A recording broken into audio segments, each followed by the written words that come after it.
বিগত স্বৈরাচার আমলে আলহাজ জুলফিকারের অবদান অনেক ছিল।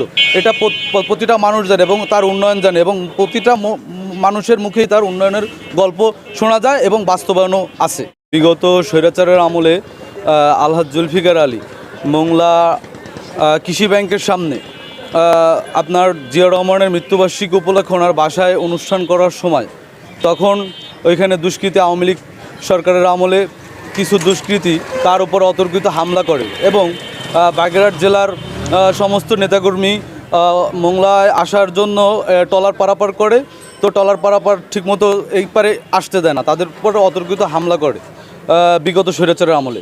তখন তার ভূমিকা কিন্তু বেগতিক ছিল। সে কোনো কিছু তোয়াক্কা না করে নিজের বাসা থেকে বের হয়ে আসে এবং মোংলা কৃষি ব্যাংকের সামনে তার উপর অতর্কিতভাবে হামলা করা হয়। তখন এই মোংলায় তা গোলাগুলি হয়।